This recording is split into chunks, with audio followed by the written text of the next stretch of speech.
यमुना तीरा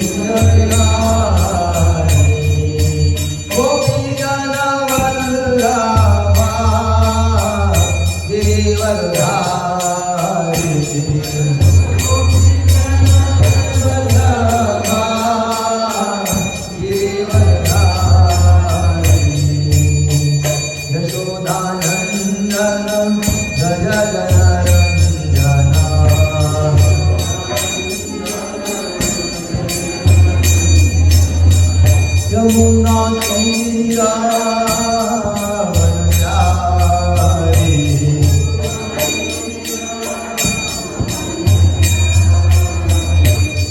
जय Shri Krishna Chaitanya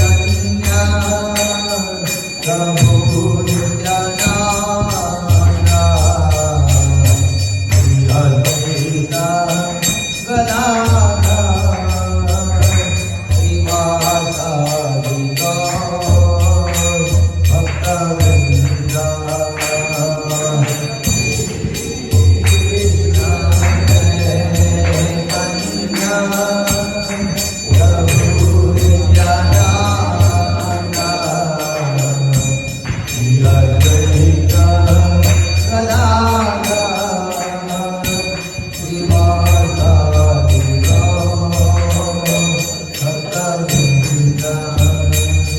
Hare Krishna, Hare Krishna, Krishna Krishna, Hare Hare, Hare Rama.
स्वामी श्री प्रभुपाद की जय। ओम विष्णुपाद परमहंस परिव्रजकाचार्य अष्टोत्तर डिवाइन ग्रेस श्रील भक्ति सिद्धांत सरस्वती गोस्वामी महाराज श्रील प्रभुपाद की जय।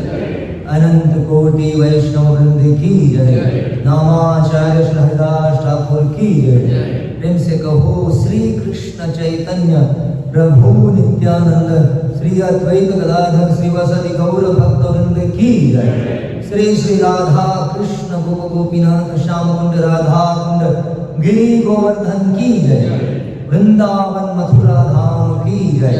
नवद्वीप मायापुर धाम की जय। श्री जगन्नाथपुरी धाम की जय। गंगा मैया यमुना मैया की जय। भक्ति देवी की जय। तुलसी देवी की जय। कलयुग पावन हरिनाम संकीर्तन यज्ञ की जय। हरे कृष्ण महामंत्र की जय।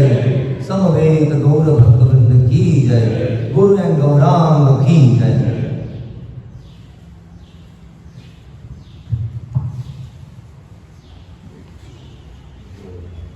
श्रील प्रभुपाद की जय। हरे कृष्णा हरे कृष्णा। सभी बोलिए जोर से हरे कृष्णा हरे कृष्णा हरे कृष्णा कृष्णा कृष्णा कृष्णा हरे हरे हरे राम राम राम हरे हरे। आप सभी का बहुत बहुत धन्यवाद। आप यहाँ पे आए संडे के दिन। जनरली संडे सबको बहुत प्रिय होता है और संडे के दिन बहुत सारी अलग अलग चीज़ें होती हैं, लेकिन वो भी संडे के सुबह आप यहाँ पे आए तो आप सभी का बहुत बहुत धन्यवाद। हालांकि थोड़े आज कम दिख रहे हैं, शायद आएंगे धीरे धीरे वक्त तक। तो आज हम बहुत ही भाग्यशाली हमारे बीच में है हिज ग्रेस महावीर प्रभु। तो बहुत ही सीनियर भक्त हैं हमारे मंदिर के। मैंने सबसे पहले जब मंदिर शुरू हुआ था उस समय से 1997 सुंदर सा 2000 में उन्होंने मंदिर ज्वाइन ब्रह्मचर्य आश्रम। कितने साल हुए? 25 साल ब्रह्मचर्य आश्रम में। तो काफ़ी उनकी रियलाइजेशन है, काफ़ी उन्होंने सेवा की है। प्रचार भी करते हैं। प्रचार के लिए वो जाते हैं शिरूर, यहाँ पे नगर रोड पे शिरूर जाते हैं प्रचार के लिए, और धनकौड़ी में भी प्रचार करते हैं। और अभी कुछ दिनों पहले उन्होंने भागवत सप्ताह किया था NVCC के बाजू में ही। तो करीब 60-70 भक्त आते थे डेली। तो पूरा भागवतम उन्होंने कवर किया 7 दिनों में। तो हम भी उनको इन्वाइट करेंगे बिकॉज में बाउदान में अभी भागवत सप्ताह करेंगे पूरे 12 स्कंद। किसको सुनना है पूरा 12 स्कंद सुनना है? गुरु जी ने पिछले हफ्ते ही पूरा भागवतम कवर किया है। और ये अभी इनकी सेवा है बालाजी भगवान का दर्शन किया आपने NVCC में।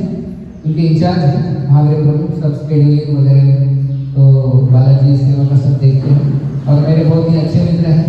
और आश्रम में सबसे ब्रह्मचर्य आश्रम में सबसे घुल मिल के रहने वाले ऐसे किसी के साथ ये नहीं, किसी के साथ बात नहीं करेंगे, इसके साथ सबसे कम मिलजुल के रहते हैं। हालांकि इतने सीनियर है लेकिन जो जूनियर डिवोटी भी है आश्रम में उनके साथ भी अच्छे से रहते हैं, बहुत नम्र होते हैं। तो उनका आज हम यहाँ पे बाउदान में संडे फीस्ट प्रोग्राम के लिए स्वागत करेंगे। और वो आज कौन सा टॉपिक है? आज अर्चना। तो याद है ना क्या क्या हो रहा है? सब पहले से अटेंड कर रहे हैं ना? श्रवण कीर्तन और क्या हो गया? स्मरण, फिर पादसेवन और फिर आज है अर्चना। तो आते रहना है आपको। ऐसे 9 विधा भक्ति के अंग है। तो आज तो अर्चना इस विषय पर चर्चा करेंगे। तो उनका हम स्वागत करते हैं। एक बार जोर से हरे कृष्ण महामंत्र बोलिए। हरे कृष्णा कृष्णा कृष्णा हरे हरे हरे राम राम राम हरे हरे। आवाज सबको क्लियर सुनाई दे? एक्चुअली हॉल में क्या है, थोड़ा सा इको का प्रॉब्लम है क्योंकि हॉल बड़ा है और कोई भक्त बोल रहे कि इको आ रहा है। इसका इको हम 0 किया है लेकिन फिर भी थोड़ा सा इको आएगा ही। तो आप थोड़ा ध्यानपूर्वक सुनिए, ठीक है? हरे कृष्ण। हरे कृष्णा। मैं सर्वप्रथम श्रीमान श्री चैतन्य चंद्र प्रभु किया है थोड़ा क्लास देने के लिए। और मैं भी देखना चाहता था कि महोदय में कितने अच्छी तरह से प्रचार चल रहा है। हाल ही में आप लोगों ने यहाँ पर जन्माष्टमी किया, जन्माष्टमी हो गई, रथ यात्रा हो गई, तो मैंने सुना चलो हम थोड़ा जाके देखते। अच्छा लगा, ये हॉल बढ़िया हॉल है, अच्छी व्यवस्था है यहाँ पे। धीरे धीरे लोग बढ़ेंगे, है ना। कलयुग में क्या भक्ति के लिए थोड़ा इतने लोग ज़्यादा फास्ट बढ़ते नहीं, लेकिन एक बार आ जाएंगे तो फिर रुक जाते हैं। ठीक है, तो आज हम जो नवविधा भक्ति में 5वां अंग का थोड़ा डिस्कशन करें। ओम नमो भगवते वासुदेवाय।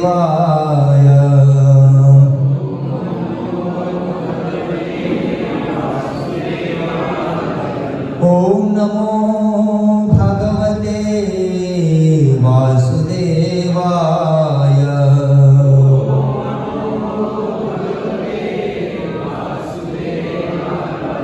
ओम नमो भगवते वासुदेवाय।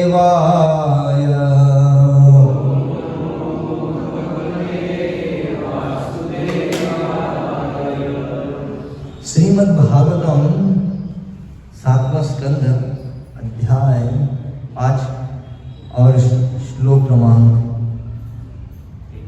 23। श्रवणं कीर्तनं विष्णु स्मरणं पादसेवनम् अर्चनं वन्दनं दास्यम् सख्यम् आत्मनिवेदनम् इति पुंसार्पिता विष्णो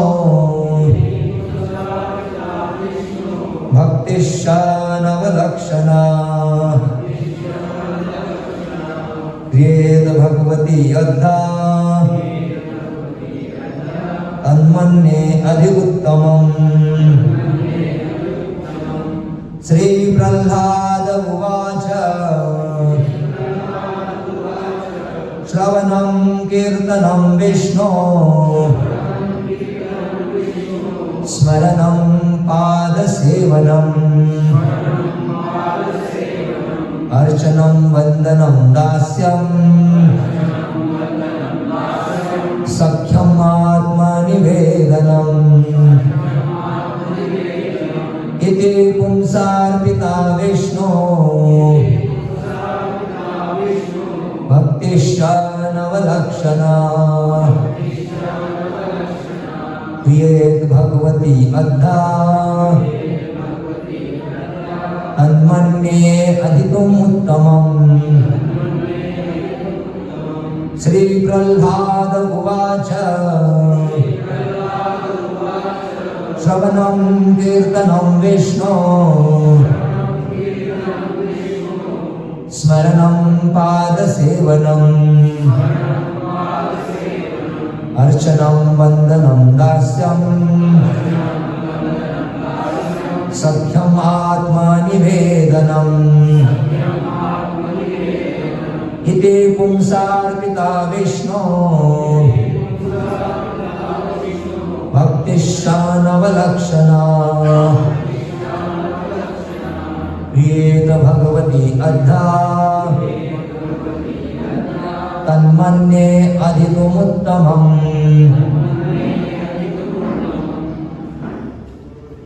भाषांतर और तात्पर्य श्रील प्रभुपाद के द्वारा। श्रील प्रभुपाद की जय। भक्त प्रहलाद महाराज ने कहा, भगवान श्री विष्णु के दिव्य पवित्र नाम, रूप, साध सामग्री तथा लीलाओं के विषय में सुनना तथा कीर्तन करना, उनका स्मरण करना, श्री भगवान के चरण कमलों की सेवा करना, षोडश उपचार विधि द्वारा श्री भगवान की सादर पूजा करना, श्री भगवान को प्रार्थना अर्पण करना, उनका दास बनना, श्री भगवान को सर्वश्रेष्ठ मित्र के रूप में मानना तथा उन्हें अपना सर्वस्व न्योच्छार करना, अर्थात मनसा वाचा कर्मणा भगवान की सेवा करना। शुद्ध भक्ति के ये 9 विधियां स्वीकार की गई है। जिस किसी ने इन 9 विधियों द्वारा भगवान श्री कृष्ण की सेवा में अपना जीवन अर्पित कर दिया है, उसे ही सर्वाधिक विद्वान व्यक्ति मानना चाहिए, क्योंकि उसने पूर्ण ज्ञान प्राप्त कर लिया है। अभी हम तात्पर्य में से अर्चनम के विषय में थोड़ा पढ़ेंगे अपने अर्चनम। पाद सेवनम के पश्चात अर्चनम अर्थात अर्चा विग्रह की पूजा की बारी आती है। यदि कोई सचमुच अर्चना विधि में रुचि रखता है तो उसे अवश्य ही प्रामाणिक गुरु की शरण ग्रहण करके इस विधि को सीखना चाहिए। अर्चन हेतु अनेक पुस्तकें हैं, जिसमें से नारद पंचरात्र विशेष रूप से उल्लेखनीय है। इस युग में अर्चन अर्थात अर्चा विग्रह की पूजा हेतु पंचरात्र पद्धति की विशेष रूप से सिफारिश की जाती है। अर्चन की 2 पद्धतियां हैं, भागवत पद्धति तथा पंचरात्र की पद्धति। श्रीमद् भागवतम में पंचरात्र की पूजा या अर्चन की कोई सिफारिश नहीं है, क्योंकि इस कलयुग में अर्चा विग्रह पूजा के बिना भी केवल श्रवण कीर्तन स्मरण पाद सेवन से सब कुछ पूरी तरह से संपन्न हो जाता।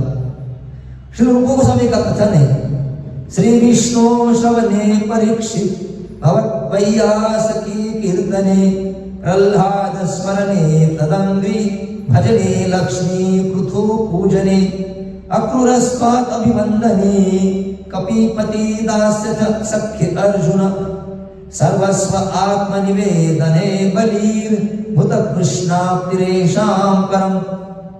परीक्षित महाराज ने केवल श्रवण से और श्री सुखदेव गोस्वामी ने केवल कीर्तन से मोक्ष प्राप्त किया। प्रहलाद महाराज ने श्री भगवान के स्मरण से मोक्ष प्राप्त किया। भाग्य की लक्ष्मी, भाग्य की देवी लक्ष्मी ने श्री भगवान के चरण कमलों की पूजा पाद सेवन करके सिद्धि प्राप्त की। पृथु महाराज ने श्री भगवान के अर्चन विग्रह की पूजा अर्चनम करके मोक्ष प्राप्त किया। अक्रूर ने वंदना करके, हनुमान जी ने सेवा करके, अर्जुन ने श्री भगवान से मैत्री स्थापित करके तथा बलि महाराज ने श्री भगवान की सेवा में सर्वस्व अर्पित करके मोक्ष प्राप्त किया। इन सब महान भक्तों ने विशेष विधियों द्वारा श्री भगवान की सेवा की, किंतु इन सबको मोक्ष मिला और भगवतम वापस जाने के भागी हुए। श्रीमद् भागवतम में इसकी व्याख्या की गई है।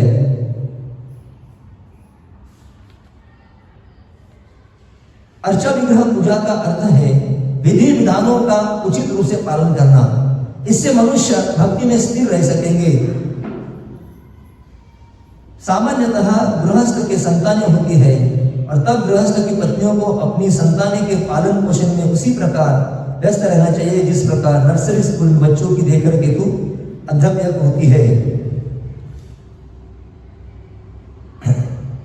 यद्यपि पवित्र नाम उच्चारण से आध्यात्मिक जीवन में प्रगति होती है, इससे भगवत प्रेम का पद प्राप्त किया जा सकता है, किंतु भौतिक शरीर होने से मनुष्य कभी भी कलमशग्रस्त हो सकता है।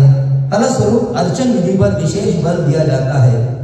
अतएव मनुष्य को चाहिए कि भागवत विधि तथा पंचरात्रि विधि इन दोनों का ही लाभ उठाए। इसी अर्चन विधि के अंतर्गत श्री जन्माष्टमी, रामनवमी तथा नरसिंह चतुर्दशी जैसे नाना प्रकार के उत्सवों को मनाना सम्मिलित है। दूसरे शब्दों में गृहस्थ भक्तों के लिए इन उत्सवों को मनाना आवश्यक है। ओम अज्ञानतिमिरन्धस्य ज्ञानाञ्जनशलाकया चक्षुरुन्मीलितं येन तस्मै श्रीगुरवे नमः।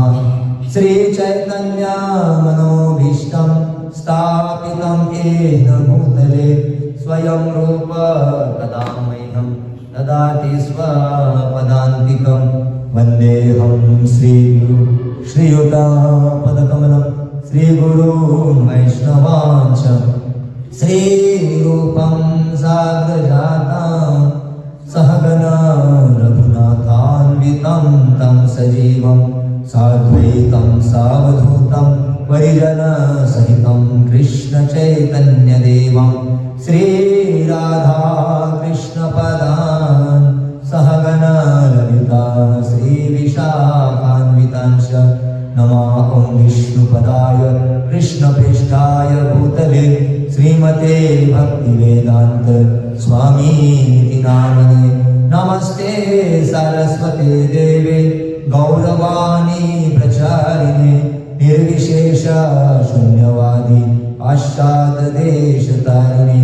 वंशाकल्पतरुभ्यश्च कृपा सिन्धुभ्य एव च पतितानां पावनेभ्यो वैष्णवेभ्यो नमो नमः। नमो महावदन्याय कृष्णप्रेम प्रदायते कृष्णाय कृष्ण चैतन्य नाम्ने गौरकृष्णे नमः। जय श्री कृष्ण चैतन्य प्रभु नित्यानंद श्री अद्वैत गदाधर श्रीवासादि गौर भक्तवृंद। हरे कृष्णा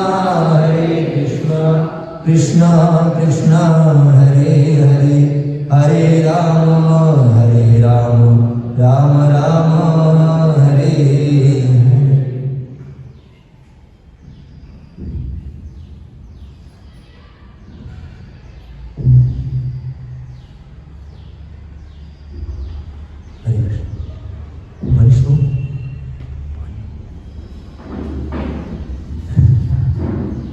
हरे कृष्णा।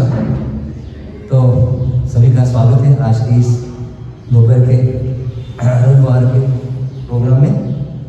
आप नवविधा भक्ति के बारे में श्रवण चल रहा है। अभी तक श्रवण कीर्तन स्मरण पाद सेवन के बारे में आपने विविध भक्तों से श्रवण किया है। आज हम अर्चन गृह के बारे में थोड़ा अर्चनम विधि के बारे में थोड़ा श्रवण करेंगे। हालांकि ये अर्चनम विधि नवविधा भक्ति में है, लेकिन कलयुग में तो हमको भगवान ने केवल भगवान के नाम का जप और कीर्तन श्रवण करने से ही मुक्ति या परिपूर्णता प्राप्त होगी, ऐसा बताया गया है।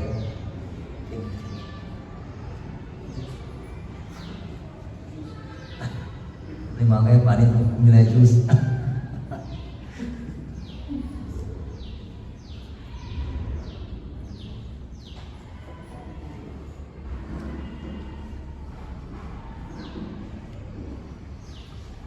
यह अर्चन यानी भगवान के विग्रह की पूजा। तो कलयुग में साधारणतः वैष्णव कारण हम जिस तरह द्वापर युग के निवासी विग्रह की सेवा करते थे उस तरह तो हम सेवा नहीं कर पाएंगे। लेकिन फिर भी गृहस्थ जीवन में अर्चना विधि की सिफारिश की गई है, क्योंकि घर में अगर विग्रह रहेंगे जैसे गौर निताई है, राधा कृष्ण है, जगन्नाथ बलदेव सुभद्रा है या छोटे बाल गोपाल है, इनके अगर घर में विग्रह रहेंगे तो हमारा मन उसमें लगा रहता है। तो सुबह उठते ही हमको लगता है कि अब मुझे सुबह उठना चाहिए, उठ के मुझे स्नान करना चाहिए कि गोपाल जी को उठाना है, भगवान को उठाना है, फिर उनको स्नान कराना है और फिर उनको कपड़े पहनना है, उनकी आरती करना है, उनके लिए भोग बनाना है और भोग अर्पण करना है, आरती करनी है, फिर दोपहर को उनको सुलाना है, शाम को उठाना है। तो हमारा मन हमेशा उस पर लगा रहता है। हम अगर बाहर भी जाते हैं तो तुरंत हमें शाम को घर वापस जाने की इच्छा होती है कि नहीं भगवान के लिए कुछ बनाना है, उनको कुछ ऑफर करना है। तो इस तरह हमारा मन भगवान में लगा रहता है ना। स्मर्तव्यम सततम विष्णु विस्मर्तव्य न जातुचित सर्वे विधि निषेधास्तु एत एव हि किंकरम।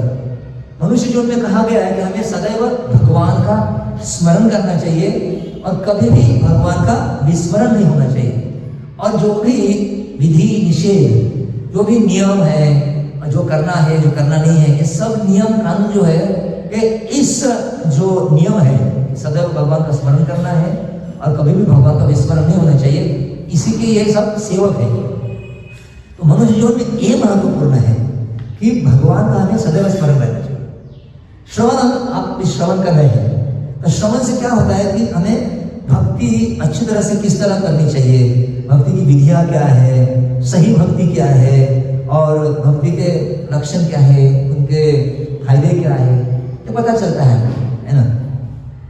और जो हम श्रवण करते हैं अगर उसमें से कुछ अंश हम दूसरे किसी को बताते हैं, कुछ भी भक्ति के बारे में, कुछ भी भगवान के बारे में कुछ भी दूसरे को बताते हैं, आत्मा के बारे में, भक्ति के बारे में, गीता के बारे में, तो उसको कीर्तनम कहा गया। और जब श्रवण और कीर्तन अच्छी तरह से होता है भगवान के बारे में तब वो हम स्मरण कर सकते हैं उसका, है कि नहीं।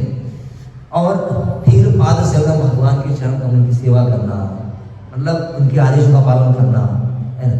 ये जो विधियां बताई है, नवविधा, इसका मूल उद्देश्य है भगवान को सदैव स्मरण करना और कभी भी उनका विस्मरण नहीं होना चाहिए, क्योंकि ये मनुष्य जीवन बहुत ही दुर्लभ है। ये आपने अनेक प्रवचन में सुना है कि कितना मनुष्य जीवन दुर्लभ है। मनुष्य जीवन केवल मिला है आत्म साक्षात्कार के लिए, अथा तो ब्रह्म जिज्ञासा। अभी मतलब 80 लाख जीव राशि में घूम फिर कर आने के बाद जीव को मनुष्य शरीर मिलता है, और उस मनुष्य शरीर में ही वो भगवान के बारे में जिज्ञासा कर सकता है। मनुष्य छोड़कर बाकी जीव राशियों में केवल 4 चीज के बारे में ही जिज्ञासा होती है, आहार, निद्रा, भय, 4 चीज में, और 5वीं चीज इतना है ही नहीं। मनुष्य जीवन में ये 2 चीजें है ही नहीं, लेकिन साथ में हमें ब्रह्म यानी भगवान के बारे में जिज्ञासा करनी चाहिए, तभी मनुष्य जीवन की सफलता है, नहीं तो फिर मनुष्य जीवन असफल हो जाएगा। तो आप सभी लोग भाग्यवान हैं, आप यहाँ पर नियमित रूप से आते हैं, और जो मनुष्य जीवन का लक्ष्य है भगवान के बारे में जिज्ञासा करना, श्रवण करना, स्मरण करना, अर्चन के द्वारा उनका स्मरण करने का प्रयास करना, ये एक्चुअली विशेष करके मनुष्य जीवन की ही परिपूर्णता है। नहीं तो मनुष्य जीवन ऐसा व्यर्थ जाने वाला है। तभी आप लोग के लिए भी, आप जितना भी श्रवण यहाँ पर करते हैं, जितना भी आपको समझता है, आपके अड़ोस पड़ोस में, आसपास में जितने भी जो श्रद्धालु गण हैं, उनको भी अपनी ओर से आप बताना चाहिए। और यहाँ पर हर रविवार को 11 से 1, 11:30 से 1:30-2 बजे तक जो कार्यक्रम होता है, उनमें उनको आमंत्रित करना चाहिए, है ना। जब उनको आमंत्रित करते हैं तो भगवान बड़े प्रसन्न हो जाते हैं।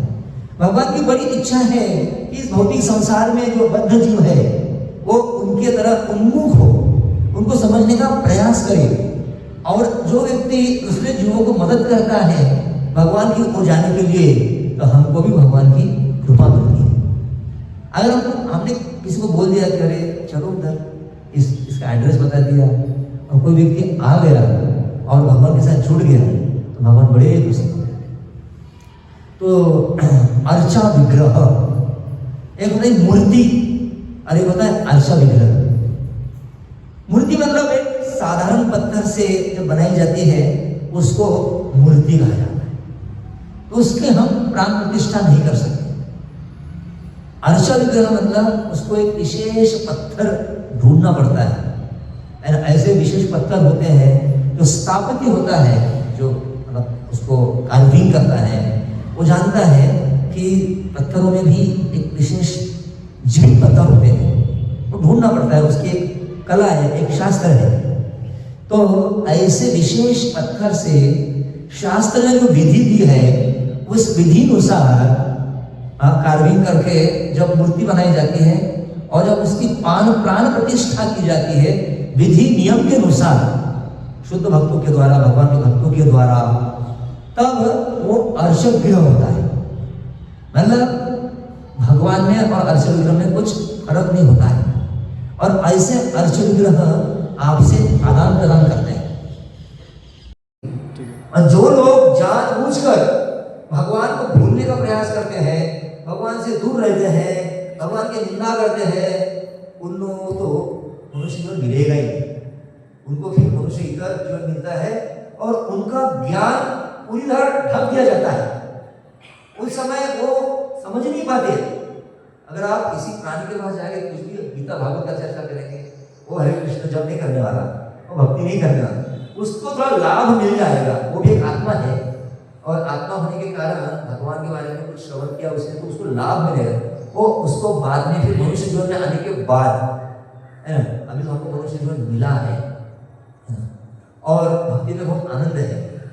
और ये अर्चन विधि में जो कि अर्चा विग्रह से संबंधित है, इसमें लाभ ही लाभ है, क्योंकि हमारी चेतना भगवान के साथ जुड़ी रहती है।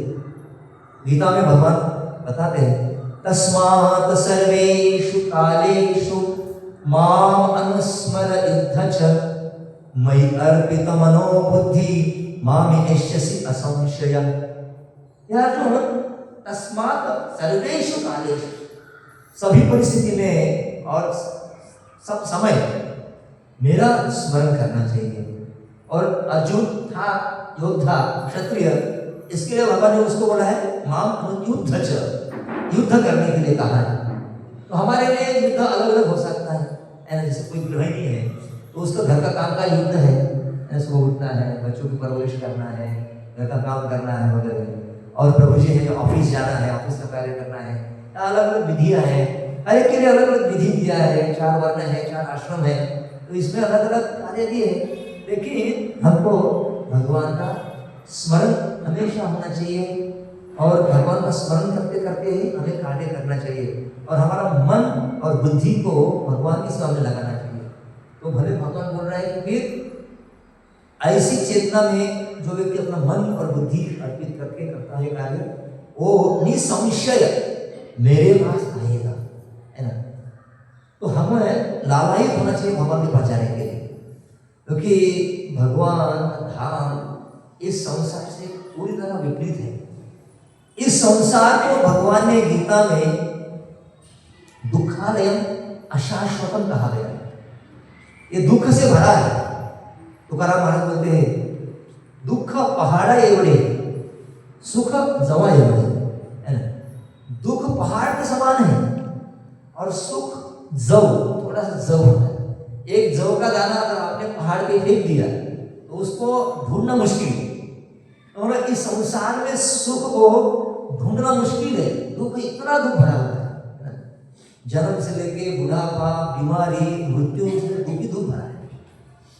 और हमारा स्वरूप है आनंदमय, सच्चित आनंद। हम जीवात्मा है और हमारा स्वरूप आनंदमय है और इस जगत का स्वरूप दुखमय है, इसलिए हम इस जगत के साथ फिट नहीं है ना, फिट नहीं है। और हम आत्मा के रूप में हम शाश्वत है, हमारा अस्तित्व शाश्वत है। जीवात्मा को जन्म नहीं, मृत्यु नहीं, शाश्वत है हम। और इस जगत का स्वभाव अशाश्वत है, इसलिए हम इस जगत में फिट नहीं होते, इसलिए सारे दुख का मूल ये है। हमारा स्वरूप आनंदमय है, ये जगत दुखमय है। हमारा स्वरूप शाश्वत है, ये जगत अशाश्वत है, इसलिए इस संसार से निकल जाना ही सबसे महत्वपूर्ण है। और इसलिए इस संसार को कारागृह कहा गया है।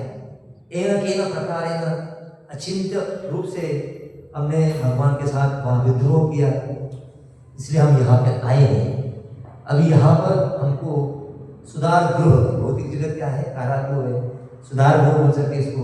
यहाँ पर हमारी चेतना को सुधारना है, भक्तों के संग में आकर, नियमित रूप से सत्संग में आकर हमारी चेतना को हमें सुधार लाना है और फिर अपने नित्य घर भगवान के धाम, क्योंकि भगवान का धाम शाश्वत है और हम भी शाश्वत है, इसलिए हम उधर फिट हो जाते हैं। भगवान का धाम आनंदमय है और हमारा स्वरूप भी आनंदमय है, तो हम वहाँ पर फिट हो जाते हैं, ठीक है। तो इस तरह यह अर्चन विधि में भगवान भक्तों के साथ आदान प्रदान भी करते हैं। अभी आपने ये विठल जी की बहुत सारी कथाएं सुनी होंगी, इस प्रकार उन्होंने नामदेव महाराज के साथ आदान प्रदान किया, तुकाराम महाराज के साथ आदान प्रदान किया, जनाबाई, सखो भाई, महाराष्ट्र की कथा हमने सुनी है कि नहीं। उस तरह शास्त्र में भी बहुत कथाएं आती है। अभी गौड़ीय वैष्णव, ये जो सत्संग चल रहा है, हमारी इस्कॉन संस्था है, अंतरराष्ट्रीय श्री कृष्ण भावनामृत संघ, यह संस्था ब्रह्म मध्व गौड़ीय संप्रदाय के अंतर्गत आती है ना। इसमें आपने भगवद्गीता में वो परंपरा सुनी है, भगवान श्री कृष्ण है, तो ब्रह्मा जी, नारद मुनि, व्यासदेव, मध्वाचार्य, चैतन्य महाप्रभु और श्रील प्रभुपाद जी, ये गुरु परंपरा चलती आ रही है। तो हमारे गौड़ीय संप्रदाय में एक ग्रंथ आता है चैतन्य चैतामृत।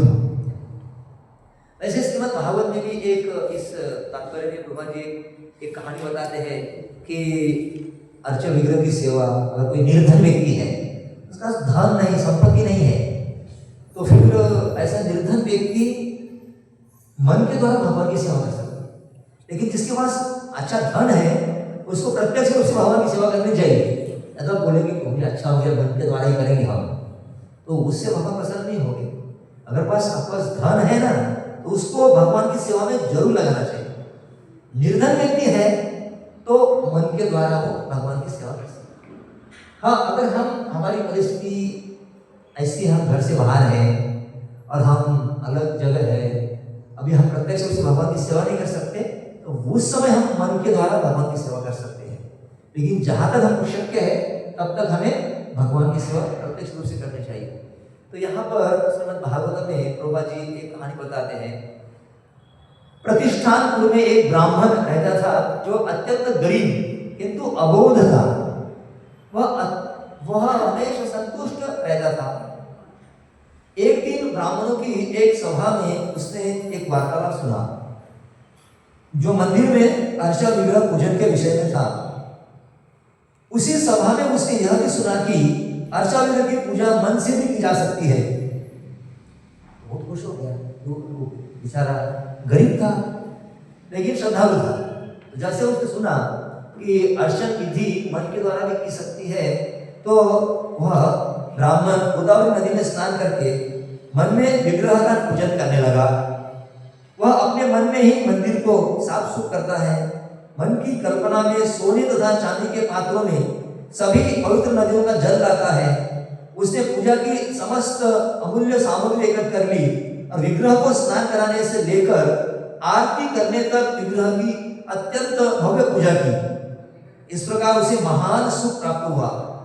जब इस प्रकार कई वर्ष बीत गए, उसने अपने मन में अर्चा विग्रह पूजा हेतु घी के साथ खीर बनाई ना। हमारे स्वीट राइस फेमस होता है ना, खीर, दूध, शक्कर और चावल के साथ बनाई हुई खीर बनाई उसने एक सुनहरे पात्र में खीर रखी और भगवान श्री कृष्ण को भेंट कर दी। परंतु उसे लगा कि खीर शायद बहुत गर्म है। अतएव उसने अपनी उंगली से उसे छू दिया। थोड़ा सा उंगली डाला, सब मन में चल रहा है सब कुछ है ना। उसे तुरंत लगा कि उसकी उंगली गर्म खीर से जल गई। तो एकदम पीड़ा हो गई, उसको एकदम सब पीड़ा हो गई। तो जब ब्राह्मण को पीड़ा हो रही थी तो भगवान विष्णु वैकुंठ में हंसने लगे। इस पर लक्ष्मी देवी ने पूछा, आप क्यों हंस रहे हैं? तो भगवान श्री विष्णु ने अपने पार्षदों से कहा कि उस ब्राह्मण को वैकुंठ में ले आए। इस प्रकार उस ब्राह्मण को सामीप्य पूर्ण पुरुषोत्तम भगवान के निकट रहने की मुक्ति प्राप्त होगी। आप देखिए, मन में पूजा की उसने बड़े श्रद्धा के साथ, भक्ति के साथ। और मन में तो आप क्या नहीं कर सकते, सोने चांदी हीरे मानिक मोती क्या नहीं कर सकते हैं। लेकिन अगर हमारे पास कुछ चीज़ है तो प्रत्यक्ष रूप से भी करना चाहिए। आप उन्हें प्रत्यक्ष रूप से कुछ हम तो केवल 2-4 फल लगाएंगे, मन में तो हम 50 फल लगा सकते हैं। वो बाद में लगाने का, पहले 2-4 फल तो भगवान को प्रत्यक्ष रूप में भोग लगाई है ना। तो भगवान इतने दयालु है कि जैसे भी हम भगवान की सेवा करने का प्रयास करते हैं, भगवान बड़े प्रसन्न हो जाते हैं है ना। तो कई बार लोगों को लगता है भारत में ये क्या है, ये अर्चा विग्रह, ये पत्थर है ना, पत्थर की पूजा हो रही है। तो जो लोग अपने आप को पत्थर समझते हैं, मैं यह शरीर हूँ, मिट्टी पत्थर से बना हुआ, ऐसे लोगों की चेतना में क्या है, मैं भी पत्थर हूँ, इसलिए मंदिर में जो है वो भी पत्थर है। लेकिन मैंने बोला कि अर्चना के पहले श्रवण, तो जब हम श्रवण करते हैं गीता भागवत से, तब हमको पता चलता है कि हम भौतिक शरीर नहीं है, हम बुद्धि भी नहीं है, मन भी नहीं है, हम लोग आत्मा है, हम सच्चिदानंद है। जब हमको विश्वास होता है कि मैं ये भौतिक शरीर नहीं हूँ, मैं आत्मा हूँ, मैं दिव्य हूँ, ऐसी जब हमको अनुभूति होने लगती है, तब हम जब अर्चा विग्रह को देखते हैं मंदिर में, और हम शास्त्र में अर्चा विग्रह के बारे में श्रवण करते हैं कि ये अर्चा विग्रह साक्षात भगवान के स्वरूप होते हैं, भगवान के ही प्रतिनिधि होते हैं। और भक्तों के ऊपर कृपा करने के लिए, क्योंकि भक्त उतावले होते हैं, मुझे भगवान को देखना है, मुझे भगवान की सेवा करनी है, मुझे भगवान को भोग लगाना है, मुझे भगवान की आरती करनी है। तो वो जब आध्यात्मिक जगत में जाएगा तभी प्राप्त होगा। लेकिन जब उसकी उत्कंठा बढ़ती है तो भगवान यहाँ पर अर्चा विग्रह के रूप में आते हैं। इसको भगवान का अर्च अवतार कहा जाता है। भगवान के विभिन्न प्रकार के अवतार है। भगवान के पुरुष अवतार है, भगवान के लीला अवतार है, मनवंतर अवतार है, गुण अवतार है, शक्तिवेश अवतार है, अलग अलग प्रकार का अवतार है भगवान। वैसे अर्च विग्रह भी भगवान का एक अर्चा अवतार है। इसी पत्थर को उठाकर मूर्ति वो अवतार नहीं होता है। विधि नियम के अनुसार जब अर्च विग्रह बनते हैं तो भगवान का अर्चा अवतार है, उसमें और भगवान में कोई अंतर नहीं होता है। इसलिए आप देखिए कि जब इस्कॉन के मंदिर में आप आते हैं या जहाँ पर भी अधिकृत विग्रह जहाँ पर भी आप जाइए, नासिक में काला मंदिर है, पंढरपुर में विठल जी है, और अलग अलग हम जब जाते हैं तो उस विग्रह का तेज अलग ही होता है। अब लग रहा है वो साक्षात भगवान है ना। पंढरपुर में लोग आषाढ़ी एकादशी में 24 घंटा 2 दिन तक लाइन में खड़े होते हैं केवल एक बार भगवान का दर्शन करने के लिए, कि मैं दर्शन कर लूँ। क्यों? क्योंकि उसमें वो आदान प्रदान रहता है। तो ऐसे है अर्च विग्रह, ऐसे अर्च विग्रह हमारे साथ आदान प्रदान करते हैं। तो चैतन्य चरितामृत में कहानी आती है, 2 ब्राह्मण थे, एक जवान ब्राह्मण था और एक बूढ़ा ब्राह्मण था। और ये सही स्टोरी है क्योंकि शास्त्र में आई है। शास्त्र में जितनी भी कहानियां आते हैं वो एकदम सही होते हैं, उसमें कोई काल्पनिकता नहीं होती है। जैसे महाभारत है, रामायण है, भागवत है, अलग अलग पुराण है, पद्म पुराण, गरुड़ पुराण, अलग अलग पुराण, इसमें जो भी कहानियां दी गई है ना, ये मतलब कभी ना कभी हुई है, कोई इतिहास है, तो इस पर हमको विश्वास रखना चाहिए। तो ये चैतन्य चरितामृत में आता है कि 2 ब्राह्मण अपनी यात्रा में निकलते हैं, तीर्थ स्थान दर्शन करने के निकलते हैं। तो ये जो जवान ब्राह्मण था ये बूढ़े ब्राह्मण की बहुत अच्छी तरह से सेवा करता। दोनों ही एक ही गांव के थे, और जो बूढ़ा ब्राह्मण था वो थोड़ा अमीर था, अच्छा परिवार का था, और ये जवान ब्राह्मण थोड़ा गरीब परिवार का था। लेकिन जैसे भी हो, वो जवान ब्राह्मण की ये इच्छा नहीं थी कि अमीर ब्राह्मण से मुझे कुछ धन मिले या कुछ ये मिले, नहीं। पहले के ब्राह्मण जानते थे कि बूढ़ों की, बुजुर्गों की सेवा करनी चाहिए। तो इस तरह वो जवान ब्राह्मण बूढ़े ब्राह्मण की सेवा कर रहा था, कपड़े धोना, उनके लिए भोजन लाना, फल लाना, सब ये कार्य कर रहा था। उनको चलने में मदद करना, दर्शन करने में मदद करना, ऐसा कुछ चल रहा था। तो एक बार ये बूढ़ा ब्राह्मण बोला कि अरे वृंदावन में जब दोनों थे, ये बूढ़ा ब्राह्मण, वृद्ध ब्राह्मण, जवान ब्राह्मण की सेवा से खुश हो गया। अरे कितनी अच्छी तरह से तुम मेरा सेवा कर रहे हो। ये दक्षिण भारत के थे, है ना, विद्यानगर के ब्राह्मण थे। दक्षिण भारत से चलते चलते वृंदावन में उत्तर भारत में आ गए। तो बड़ा प्रसन्न हो गया। बोला आपको प्रसन्न हो के मेरी एक सुंदर जवान लड़की, मैं उससे तुम्हारा विवाह करूंगा। तो जवान बाबू बोला अरे ऐसा बात मत करो, आप अमीर हैं, मैं गरीब हूँ, ये शक्य नहीं है। बोला नहीं ऐसा क्यों नहीं शक्य, मेरी बेटी है, मैं कुछ भी करूँ। बोले नहीं ऐसा नहीं है। तो फिर वो जब बूढ़ा ब्राह्मण बोलने लगा, बोला यहाँ पर गोपाल जी की विग्रह, गोपाल जी के अर्च विग्रह है, इनके सामने आप वचन दो कि आपकी बेटी मुझे आप विवाह में देंगे करके। और क्या प्रॉब्लम है? उन्होंने गोपाल जी को विग्रह के सामने वचन दिया कि हे भगवान, मैं आपको वचन देता हूँ, घर पहुँचने पर मेरी तरुण लड़की का विवाह मैं इस ब्राह्मण से करूँगा। और तो फिर हो गया। फिर जवान ब्राह्मण बोला भगवान, भविष्य में अगर आवश्यकता पड़े तो आपको साक्ष्य देना पड़ेगा। तो मतलब उस समय ब्राह्मण को विश्वास था कि ये जो अर्जुन विग्रह है ये साक्षात भगवान है, ये पत्थर की मूर्ति नहीं है। और ऐसे करते करते फिर दोनों ब्राह्मण अपने घर पहुंच गए। तो जब घर पहुंचे तो बूढ़े ब्राह्मण ने ये सब बात बताई कि जवान ब्राह्मण ने मेरी सेवा की, इसके मैं खुश हो गया और उसको मैंने भगवान के सामने वचन दिया कि मेरी बेटी इसको मैं दूंगा। तो घर में बवाल मच गया।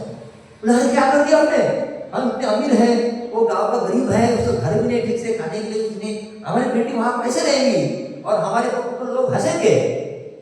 बोले मुझे कुछ पता नहीं, मैं दूंगा। तो घर में बहुत झगड़ा होने लगा, उसकी पत्नी झगड़ा करने लगी, उसका एक बेटा था वो झगड़े करने लग गया। बूढ़ा ब्राह्मण धर्म संकट में आ गया, अभी क्या करूं मैं। तो फिर वो बोला उसका बेटा तुम चिंता मत करो, तो जब जवान ब्राह्मण आएगा ना तो मैं उसको काटी लगा के भगा दूंगा, तो कुछ मत करना। वो बूढ़ा ब्राह्मण गोपाल जी को प्रार्थना कर रहा था कि भगवान मैं धर्म संकट में आया हूँ, मेरे तो हृदय में है मेरी बेटी उसको देने के लिए, लेकिन आप उसमें से कुछ नहीं कहा।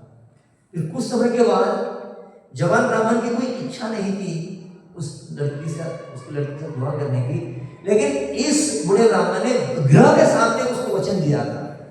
तो भगवान के सामने दिया वचन टूटना नहीं चाहिए, इसलिए वो जवान ब्राह्मण बूढ़े ब्राह्मण के पास आया। जैसे वो आया उसके बेटे ने काटे से उसको भगा दिया, भागो यहाँ से। एक तो गरीब है, खाने के लिए नहीं, रहने के लिए कुछ नहीं, चला आया मेरे बहन के साथ शादी करने के लिए। तो वो भाग गया, बेचारा गरीब था। तो वो जाके गांव के पंचायत को जाके मिला। पंचायत थी गाँव में, ग्राम पंचायत मुखिया होता है, बोला ऐसी ऐसी बात हुई है और मेरे को कोई इच्छा नहीं थी, लेकिन उसने भगवान के सामने वचन दिया है, तो बेचारा वो नरक में जाना चाहिए, है ना, उसको दुर्गति नहीं मिलनी चाहिए, तो आप कुछ इसका हल ढूंढिए। फिर पंचायत ने उस बूढ़े ब्राह्मण को बुलाया और उसके बेटे को, सबको बुलाया उनके पंचायत, और बूढ़े जवान ब्राह्मण को भी बुलाया। तो जवान ब्राह्मण को पंचायत ने पूछा, ठीक है आप बोल रहे कि इस बूढ़े ब्राह्मण ने आपको वचन दिया, किसके सामने वचन दिया था? जवान ब्राह्मण बोला गोपाल विग्रह के सामने वचन दिया था। क्या तुम्हारे गोपाल विग्रह यहाँ पर साक्ष्य दे सकते हैं क्या? तो वहां दे सकते हैं। तो जो ब्राह्मण का बेटा वहां नास्तिक था, ब्राह्मण का बेटा बोला वो अगर गोपाल विग्रह, वो मूर्ति यहाँ पर आके अगर साक्ष्य देंगे कि मेरे पिताजी ने इसको मेरी बहन देने का वचन दिया, तो मैं सहर्ष स्वीकार करूंगा, क्योंकि उसको पता था कि ये जो मूर्ति होती है भगवान की ऊपर चलने वाली, वो तो साक्ष्य देने के लिए नहीं आएगी और फिर हम पर जाएंगे। लेकिन जवान ब्राह्मण को पूर्ण विश्वास था कि अर्च विग्रह और भगवान में कोई फर्क नहीं होता है, क्योंकि वो अर्चन विधि करता था। अर्चना जो विधि है भगवान की, वो अच्छा करता था। तो ठीक है मैं जाता हूँ। और वो जवान ब्राह्मण वृंदावन पहुंच गया और उसने बोला कि जो मैंने बोला था ना आपको कि आपको साक्ष्य देने के लिए आना पड़ेगा, ऐसी ही बात हो गई है। अरे वो बोला अरे मैं तो विग्रह हूँ, मैं चल कैसे सकता हूँ? तो जवान ब्राह्मण बड़ा बुद्धिमान था, आप बोल सकते हैं तो चल भी सकते हैं। तो भगवान बोले आप बड़े चतुर निकले, है ना, कृष्ण भक्त बड़ा चतुर। इस संसार में सबसे बुद्धिमान और सबसे चतुर कोई है तो भगवान श्री कृष्ण का भक्त है, क्योंकि उसने इस संसार से बाहर निकलने की विधि सीख ली है। हरे कृष्णा कृष्णा कृष्णा हरे राम हरे हरे, बस यही हमें करना है। यही मनुष्य जीवन में हमारे लिए होमवर्क है, यही हमारे गृह पाठ है। हमको कलयुग में यही करना है। और ज्यादा अर्चन वगैरह किया तो बहुत अच्छा है, लेकिन मुख्य विषय भगवान का नाम कीर्तन करके भगवान का स्मरण करना है। अंतकाले च मामेव स्मरण मुक्त्वा कलेवरम यह प्रयाति समद्भावम याति न असंशया। मृत्यु के समय भगवान का स्मरण, केवल भगवान का स्मरण करते हुए जब हम इस मर्त्य देह को, नश्वर देह का त्याग करते हैं, भगवान बोलते हैं ऐसा व्यक्ति मुझे प्राप्त करता है, मेरा धाम प्राप्त करता है, इसमें कोई संशय नहीं। भगवान गीता में बार बार कहते हैं कि संशय नहीं, संशय नहीं, क्योंकि जानते हैं लोग संशय करेंगे, है ना। संशय आत्मा विनश्यति, जो व्यक्ति संशय करता है वो भक्ति में प्रगति नहीं कर सकता है।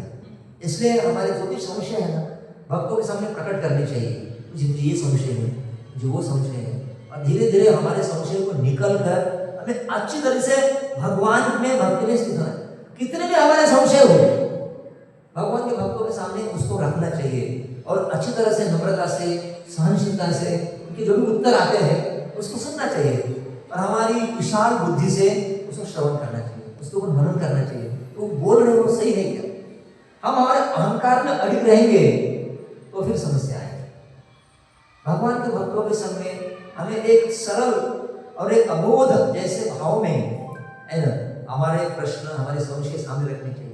क्योंकि कलयुग में हम गुरुकुल में नहीं थे, बचपन में 5 साल की उम्र से हमको शास्त्र श्रवण करने को नहीं मिला है ना। माताओं को भी घर में माता पिता से भगवान के भक्ति में के बारे में श्रवण करने को नहीं मिला है। इसलिए स्वाभाविक रूप से हमारे में संशय रहेंगे, लेकिन वो मन में रखने नहीं, मन में रखने का नहीं संशय को, उसको भक्तों के सामने उजागर करते रहना चाहिए। मुझे ऐसा लग रहा है, मुझे वैसा लग रहा है। अगर प्रवचन के बाद उस शब्द को पूछिए, नहीं पूछना है तो प्रवचन के बाद पूछिए। और जो भी वरिष्ठ भक्त हैं, जो नियमित रूप से सत्संग में आ रहे हैं, जप कर रहे हैं, शास्त्र पढ़ रहे हैं, उनसे पूछिए, उनका कॉन्टैक्ट नंबर रखिए। जब भी कभी आपके मन में प्रश्न आएगा, कोई आपका रिश्तेदार कोई पूछता है, तो ये प्रश्न उत्तर होना चाहिए। भगवद्गीता क्या है? प्रश्न उत्तर है। अर्जुन का प्रश्न, भगवान के उत्तर, ये भगवद्गीता है। श्रीमद् भागवतम क्या है? परीक्षित महाराज का प्रश्न है, सुखदेव गोस्वामी का उत्तर है। तो ये प्रश्न उत्तर होना चाहिए, है ना। सत्संग में जब हम आते हैं तो हमारे कुछ प्रश्न होने, अगर नहीं है तो अच्छी बात है, बहुत भाग्यवान है। अगर हमारे कोई प्रश्न नहीं है तो हम भाग्यवान है। अगर हमारा सरल हृदय हम सब कुछ श्रवण करता है, बस कृष्ण भगवान है, हम उनके दास है, हम सेवक है, भक्ति करना चाहिए, नाम जप करना चाहिए, भोग लगना चाहिए, और हमको हम स्वीकार कर रहे हैं, तो समझ लेना चाहिए कि पिछले जीवन में हमने भक्ति की थी। संशय है तो मान लेना चाहिए कि हमारी भक्ति पिछले जीवन में इतनी तगड़ी नहीं थी, लेकिन संशय होना बुरा नहीं है, लेकिन तो इस तरह वो गया, वो बोला वाह, तो बोला ठीक है, आपको लगता है मैं चल सकता हूँ, मैं चल सकता हूँ, तो क्या करना है? रोज थोड़ा मेरे लिए चावल बना देने का, पका कर मुझे भोग लगा देने का रोज, है ना। और फिर आगे चलने का, है ना। और मैं तुम्हारे पीछे पीछे आऊँगा, मुझे पीछे मुड़कर देखने का नहीं, केवल मेरे जो नुपुर है, नुपुर की आवाज तुम्हें आएगी, समझ लेना मैं तुम्हारे पीछे पीछे चल रहा हूँ। पहले तो भगवान ने बोला था कि आप जाओ उधर आपके गांव में जाओ विद्यानगर, मैं वहां उधर प्रकट हो जाऊंगा। तो बोला नहीं, पता नहीं, वो लोग बोलेंगे वही गोपाल है कि नहीं है, नहीं, आपको चलना पड़ेगा साक्षी देने के लिए। तो भगवान के भक्त जब प्रेम से भक्ति से भगवान को आग्रह करते हैं, तो क्योंकि ब्राह्मण को लगा इतना दूर से चल के आया, फिर वापस जाऊंगा, फिर भगवान प्रकट होंगे, फिर वो कुछ लोग डाउट करेंगे, नहीं आप मेरे साथ चलिए, चलता हूँ मैं, क्या प्रॉब्लम है। रोज भोग लगाता था और वो पीछे पीछे ऐसे करते करते ब्राह्मण इतना खुश था कि चलो वो ब्राह्मण की बेटी मुझे पत्नी के रूप में मिले ना मिले, भगवान तो मेरे साथ चल रहे हैं, आ रहे हैं, आनंद हो रहा उसको, है कि नहीं, बहुत खुश हो रहा था। और जैसे ही वो अपना उसका जो गांव आ गया विद्यानगर, तो वो नुपुर की आवाज रुक गई, तो उसने तुरंत पीछे देख लिया, क्या भगवान आ रहे कि नहीं आ रहे। तो भगवान ने बोला अरे मैं इधर रहूंगा, मैंने आपको बोला था पीछे नहीं देखना, अभी जाओ सब गाँव वालों को बुला के लाओ इधर। जाके एकदम पूछने को पता है कि गोपाल जी आ गए, गोपाल जी आ गए, साक्षी देने के लिए गोपाल जी आ गए। तो सारे वृंदावन से, कहा वृंदावन उत्तर भारत, कहा विद्यानगर दक्षिण भारत, इतने दूर से भगवान चलते आए, आ गए चलो। सारा का सारा गांव उधर इकट्ठा हो गया, सारा गांव इकट्ठा हो गया, और वो बुढ़ा ब्राह्मण भी इतना खुश हो गया कि भगवान आ गए, भगवान आ गए, है ना। फिर सबके सामने भगवान ने साक्ष्य दी, हाँ इस वृद्ध ब्राह्मण ने मेरे सामने वचन दिया था इस जवान ब्राह्मण को, वह उसकी बेटी इसको देगी। तो फिर बेटा कुछ बोल नहीं सकता, क्योंकि वो तो फेल हो गया। साक्षात भगवान की इतनी बड़ी मूर्ति कोई उठाकर ला नहीं सकता, है ना। और उस समय ऐसे कि ट्रेन और गाड़ी ऐसा था नहीं उस समय। तो फिर उधर ही भगवान को बोला कि आप इधर ही रहिए, अभी इधर रहिए। फिर विद्यानगर में उधर उनके लिए मंदिर बनाया गया, और ये दोनों ब्राह्मण भगवान की अच्छी तरह से सेवा करने लग गए, और तब से उनका गोपाल का नाम हो गया साक्षी गोपाल। भगवान साक्षी गोपाल की। तो आप श्री चैतन्य चंद्रपुर से जब जगन्नाथपुरी यात्रा में जाओगे तो बाजू में ही साक्षी गोपाल का मंदिर है। आज भी वो विग्रह वैसे के वैसे है जो गोपाल साक्षी देने के लिए आए थे। देखिए भगवान आदान प्रदान करते हैं, है ना। वो दोनों ब्राह्मण को बचाने के लिए वो आए थे।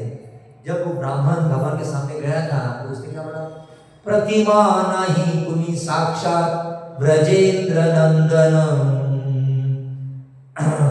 और बोला कि विप्रलागी करी स्वामी अकार्य कारण, कि भगवान आप प्रतिमा नहीं है, आप साक्षात ब्रजेंद्र नंदन है, नंद महाराज के बेटे हैं, विप्रलाभी। हम दोनों ब्राह्मण के लिए, हम दोनों ब्राह्मण को बचाने के लिए आप अकार्य कारण, मतलब विग्रह को भी चलते नहीं देखा, लेकिन आप चल सकते हैं, आप आइए। और भगवान आए और उन्हें साक्ष्य दी, और उधर मंदिर बना था। पहले साक्ष्य वो दक्षिण भारत में थे साक्षी गोपाल, उसके बाद वो जगन्नाथपुरी के मंदिर के अंदर थे, युद्ध की लीला कर रहे थे। जगन्नाथ जी बोला कि अरे गोपाल है छोटा और आकर मेरा सब वो खा लेता है पहले से, इसको इसलिए दूसरा मंदिर बनाओ। तो उनके लिए फिर उधर साक्षी के ऊपर एक गांव है, वहाँ पर मंदिर बनाया गया और वहाँ पर उनके विग्रह है, बहुत सुंदर विग्रह है। आप जाएंगे तो आपको बहुत खुशी होगी, है ना। तो आप जब भी यात्राएं निकलती है, वृंदावन यात्रा, मायापुर यात्रा, जगन्नाथपुर यात्रा, उस यात्रा में जाना चाहिए और भगवान के सुंदर सुंदर विग्रह है उनका दर्शन करना चाहिए, है ना। और इस जो स्थान होते हैं ना, वहाँ पर साक्षात अर्च विग्रह होते हैं, इनको केवल देखने से हमारी मुक्ति निश्चित हो जाती है, हमारा जो अस्तित्व है वो शुद्ध हो जाता है ना। अभी हमारे भौतिक संसार में अनंत काल से रहने से हमारे इंद्रिय, हमारे मन, हमारी बुद्धि, हमारी चेतना कलमश हो चुकी है। इस तरह इस पूरा हमारा अस्तित्व कलमशग्रस्त है, दूषित है। इसको शुद्ध करने के लिए इस वक्त आवश्यक है। जब हमारे पैर धाम के लिए चलते हैं तो हमारे पैर शुद्ध हो जाते हैं। जब हमारे हाथ से भगवान की सेवा करते हैं, जपमाला करते हैं, भगवान के लिए कुकिंग करते हैं और तो भगवान की सेवा करते हैं तो हमारे हाथ शुद्ध हो जाते हैं। इन आंखों से हम जब अर्च विग्रह का दर्शन करते हैं, भगवान के भक्तों का दर्शन करते हैं, धाम का दर्शन करते हैं, पवित्र नदियों का दर्शन करते हैं, तो ये हमारे आंख शुद्ध हो जाते हैं। कान से हम जब भगवान के बारे में श्रवण करते हैं, हमारे कान शुद्ध हो जाते हैं। नाक से भगवान को अर्पित किए हुए फूल, विशेष करके तुलसी, हम सुगंध लेते हैं, हमारी नाक शुद्ध हो जाती है। इस तरह भगवान के भक्तों का आलिंगन करने से हमारा पूरा शरीर शुद्ध हो जाता है और हमारा अस्तित्व पूरी तरह शुद्ध हो जाता है। और ये अस्तित्व को शुद्ध करने के लिए केवल मनुष्य जीवन है, बाकी जीवन में ये पॉसिबल ही नहीं है। इसलिए बोला है, ब्रह्मांड भ्रमिते कोन भाग्यवान जीव, गुरु कृष्ण प्रसाद पाए भक्ति लता बीज, है ना। ब्रह्मांड भ्रमिते कोन भाग्यवान, इस ब्रह्मांड में अनंत कोटि जीव भ्रमण कर रहे हैं, लेकिन कुछ ही भाग्यवान जीवों को गुरु और भगवान की कृपा से भक्तों का संग मिलता है, भक्ति लता बीज मिलता है। ये जब हम श्रवण विधि में जाते हैं ना, तब से हमारी भक्ति शुरू हो जाती है श्रवण से। इस तरह दोनों ब्राह्मण खुश हो गए। उसी तरह एक और कहानी आती है संक्षिप्त में माधवेंद्रपुरी की। तो एक बार माधवेंद्रपुरी वृंदावन में आए और गोवर्धन पर्वत की परिक्रमा की और थके मांदे एक पेड़ के नीचे बैठे। उनका एक स्वभाव था, भिक्षा नहीं मांगते थे। माधवेंद्रपुरी के शिष्य हुए ईश्वरपुरी और ईश्वरपुरी के शिष्य हुए साक्षात चैतन्य महाप्रभु, जो इस कलयुग में भगवान के अवतार है, साक्षात भगवान ही है चैतन्य महाप्रभु। उनके गुरु ईश्वरपुरी है, ईश्वरपुरी के गुरु माधवेंद्रपुरी। ये हमारे आप गुरु परंपरा में आपको नाम दिखेगा। तो तुरंत भगवान ने समझ गए कि माधवेंद्रपुरी मेरा प्रिय भक्त इधर आया है। तो भगवान ने बालक का रूप धारण किया, क्योंकि भगवान जानते थे ये भिक्षा मांगने वाले नहीं है ना। ये कुछ यहाँ पर भिक्षा मांगकर खाने वाले नहीं। और इनका नियम है, अगर इन्हें कोई दूध या दूध से बने पदार्थ लाके देता है तो वो ग्रहण करते हैं, और बाकी कुछ चपाती सब्जी में वो सब नहीं खाते। कुछ पानी तो पी लेते हैं, वो पानी सब जगह उपलब्ध है, पानी के लिए भिक्षा की मांगने की आवश्यकता नहीं।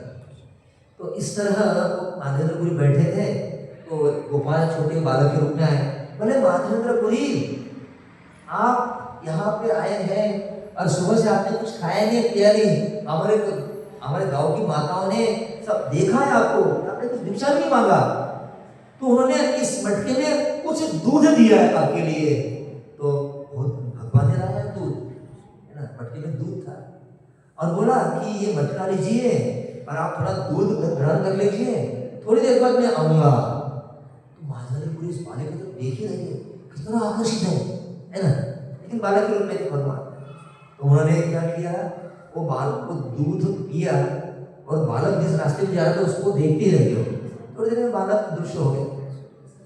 फिर दूध पीने के बाद मटका उधर रखा, उसकी राह देख रहे, बालक आएगा आएगा, आया ही नहीं। इस तरह उनको थोड़ी सी निद्रा लग गई, थके थे, थोड़ी निद्रा, ऐसे वो बेड पे नहीं सोए थे, थोड़ी निद्रा लग गई। तो फिर वही बालक जिसका उन्होंने दर्शन किया था, बालक उनके स्वप्न में आया, बोला महादेव मैं कई दिनों से, कई महीनों से, कई सालों से आपकी राह देख रहा था कि मेरा भक्त आएगा और मुझे इस झाड़ियों के बीच में से निकाले। बोला मेरा नाम है गोपाल, है ना, और कई साल मेरी यहाँ पर पूजा होती थी, लेकिन मुगलों के आक्रमण से पुजारियों ने मुझे बाजू में ही झाड़ियों में छिपा दिया और पुजारी चला गया, लेकिन बाद में मुझे उधर से निकाला ही नहीं है। तो अभी आप क्या करिए, इस बाजू गांव में सब लोगों को लेकर आके इस जंगल बढ़ गया है, इस जंगल को साफ करके इस जमीन के नीचे मैं मूर्ति के रूप में यहाँ पर हूँ, तो मुझे यहाँ से निकालिए, मुझे वहाँ पर गर्मी हो रही है। तो महादेव को बड़ी वो सपना टूट गया। देखते तो बालक भाई आए नहीं। तो फिर गांव में गए, बोले अरे आपके गांव में जो पहले कई साल मंदिर में गोपाल जी के विग्रह थे, है ना, वो अभी इधर ही जमीन के अंदर है। तो गांव वाले बड़े खुश हो गए, सारे गांव वाले आ गए और उन्होंने कुछ फाड़ा वाड़ा या बड़े कुल्हाड़ी वगैरह लिया और फिर उधर झाड़ियाँ हो गई थी, तो झाड़ियों को तोड़ के थोड़ा सा जमीन को खुदा, तो उसके नीचे उनको गोपाल जी के सुंदर विग्रह मूर्ति मिल गई, सुंदर विग्रह। और देखा माधवेंद्रपुरी ने, ये जो बालक मेरे सामने आया था तो ये विग्रह वैसे की वैसे है। तो माधवेंद्रपुरी ने फिर उस विग्रह को बाहर निकाला, उसको पूरे साफ किया। फिर कुछ भक्तों ने उसको उठाकर विग्रह को गोवर्धन पर्वत के ऊपर एक बड़ा पत्थर लिया, है ना, उसके ऊपर खड़ा किया और पीछे एक सपोर्ट के लिए पत्थर लगाया, है ना। उस तरह उस विग्रह को पूरी तरह साफ किया गया। फिर बाजू में ही उधर गोविंद कुंड है, वहां से सुंदर जल, ठंडा जल लाके उनका अभिषेक किया गया, वो साफ सुथरा किया गया। फिर दूध, दही और शहद, घी सबके साथ उनका अच्छा अभिषेक किया गया। उनको वस्त्र पहनाए गए, उनके लिए 56 भोग से ज्यादा भोग लगाया गया और इस तरह उनकी पूजा चली। 2 साल तक पूजा चली, है ना। फिर एक दिन माधवेंद्रपुरी के सपने में गोपाल जी आते हैं, विग्रह बोलते हैं अरे आपने मेरे को बाहर तो निकाला है, लेकिन मेरे शरीर का जो ताप है, गर्मी है, अभी तक नहीं जा रही है। मैं चाहता हूं कि आप जगन्नाथपुरी एरिया में जाकर उधर एक प्रसिद्ध चंदन, मलय चंदन, है ना, चंदन मिलता है, वो चंदन मेरे लिए लेके आइए। और अभी गर्मी का दिन आ रहा है तो वो चंदन को निकाल कर मेरे शरीर पर उसका लेप लगाइए और ये कार्य आप ही करिए। तो माधवेंद्रपुरी को दूसरी बार सपना आया। माधवेंद्रपुरी ने वो सब जो गोपाल जी के विग्रह की सेवा ब्राह्मणों को दे दी, सारा बता दिया। और फिर माधवेंद्रपुरी अकेले, अब ये 700-800 साल पहले की बात है, उस समय कोई रेलगाड़ी या कार कुछ था नहीं, पैदल पैदल जा रहे। और उनका स्वभाव है कि कुछ भिक्षा नहीं करना, जो मिल गया रास्ते में मिल गया तो ऐसे सो जाए। करते करते करते वृंदावन से निकले। जगन्नाथपुरी कहाँ है? वृंदावन उत्तर भारत में है, जगन्नाथपुरी दक्षिण पूर्व भारत में आता है। 4 धाम है ना, 4 इसमें है। बद्रीनाथ उत्तर भारत में आता है, जगन्नाथपुरी पूर्व भारत में आता है। चलते चलते चलते वे रेमुना गए, रेमुना। और रेमुना में जाने के बाद वहां पर गोपीनाथ जी विग्रह है, गोपीनाथ जी के विग्रह है। और वहां पर गोपीनाथ जी के विग्रह को एक खीर का भोग लगता है। वो खीर इतनी स्वादिष्ट होती है कि उसको अमृत जैसा स्वाद आता है। उसका नाम है अमृत कीली खीर। तो जब माधवेंद्रपुरी पहुंचे तो वहां पर भोग लग रहा था उस खीर का। तो माधवेंद्रपुरी मन में आया, मैं तो भिक्षा मांगता नहीं है, अगर किसी ने मुझे उस खीर को दे दिया तो मैं टेस्ट करूंगा और वैसी खीर गोपाल जी के लिए मैं वृंदावन में बनाऊंगा। वो उनके भाव में, तो भगवान गोपीनाथ जी भाव जान गए हैं और थोड़ी इनको लगा रहे भगवान को भोग लग रहा है, मैंने ऐसा इच्छा क्यों किया, बुरा लगा। दूर जाकर एक झाड़ी के नीचे बैठकर भगवान का भजन करने लगे। फिर गोपीनाथ जी ने स्वयं, गोपीनाथ विग्रह ने स्वयं अपने हाथ से एक खीर का मटका उठाकर अपने धोती के पीछे छिपा दिया। ब्राह्मण पुजारी आया, उसने घाई घाई में सब जितने भी मटके थे वो ले लिए और बाहर रखा, आदमी पूजा करने लगे। फिर मटकों का प्रसाद बांट दिया गया। पुजारी सब भगवान को सुला के सो गया। उस पुजारी के सपने में गोपीनाथ जी आते हैं, वो विग्रह बोलते हैं, उठो उठो, मेरा एक शुद्ध भक्त आया है जो कोई भिक्षा मांगता नहीं है और उसकी इच्छा है अमृत केली खीर खाने की, ताकि गोपाल जी वृंदावन में बनाएगा। उसका नाम है माधवेंद्रपुरी।